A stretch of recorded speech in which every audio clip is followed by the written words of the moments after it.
U.S. President Donald Trump is responding to soaring oil and gas prices in the fallout from the war in Iran. If we have a little high oil prices for a little while, but as soon as this ends, those prices are going to drop, I believe, lower than even before. Now, Trump's comments come as Canada's Energy Minister, Tim Hodgson, says that countries are asking him what role Canadian natural resources could play in energy disruptions that are caused by this conflict. For more on what that could look like, we're joined this morning by economist Jeff Rubin, the author of A Map of the New Normal. Welcome. Good to be here. On Tuesday, President Trump posted on Truth Social, if necessary, the United States Navy will begin escorting tankers through the Strait of Hormuz as soon as possible. But we know that Iran's Islamic Revolutionary Guard Corps has closed that passageway, and they've also warned to set fire to ships that will attempt to enter the strait. So how significant of a proposal is this from the president?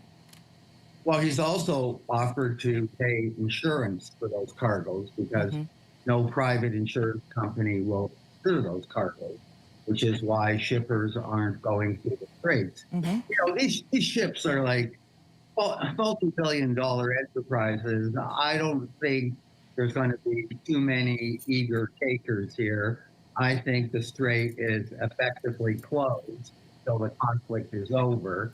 So that basically takes out about 20% of world oil and LNG supply.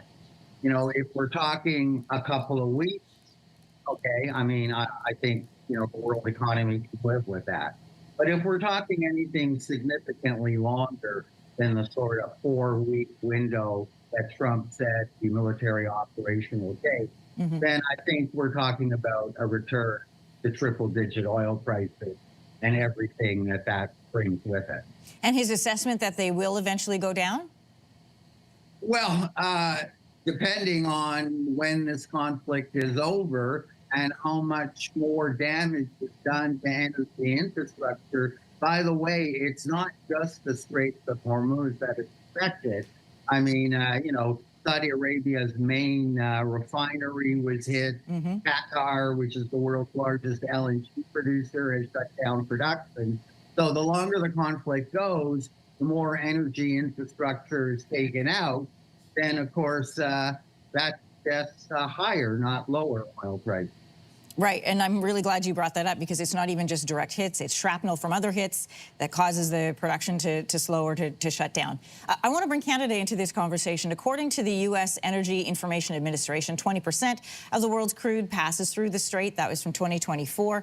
Based on Canada's current infrastructure, what capacity does Canada have to attempt to fill some of that void? The energy minister saying he's had calls asking about this question. So let's find out. Do we have the capability? Absolutely not.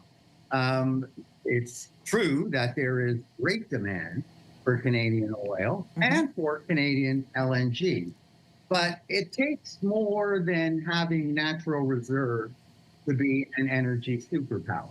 You have to have the political will to develop the infrastructure to deliver those reserves. And right now, Canada doesn't. I mean, for example, you know, natural gas prices are soaring in Europe because of the disruption to LNG. Can we fill the void? No, because we don't have an LNG liquefaction plant on the East Coast. And as far as oil is concerned, we don't have another pipeline that could deliver oil to markets that are begging for it. So, you know, unfortunately, we don't have the infrastructure that real energy superpowers like the U.S., Russia, Saudi Arabia have built to deliver on that. And it's not clear that, you know, we will. You know, the memorandum of understanding that the federal government signed with Alberta, you know, is largely a gratuitous gesture because no pipeline company would accept that project with a 10-foot pole, given what's happened in the past. It would take the federal government to actually build another pipeline like they ultimately did with the twinning of Trans Mountain. I don't hear Carney saying that he's prepared to do that. You know, you've mentioned this already, but most crude oil shipments from the Strait go directly to Asia. 70% of those shipments go to China India, Japan, and South Korea. Most of our oil experts head down to the U.S. We do send some to China as well. So is Canadian crude a viable replacement for at least some of those needs? Like, if we can pull it out of the ground, can we even get it to them? Well, Canadian crude would be very viable in Asia. But again, we don't have the capacity to get it to Tidewater. And that's why Canada, despite its reserve, produces less than half of the oil that Russia, Saudi Arabia, U.S. gets. And equally important, has to accept a huge price discount, because other than the U.S., we really have nowhere else to sell it.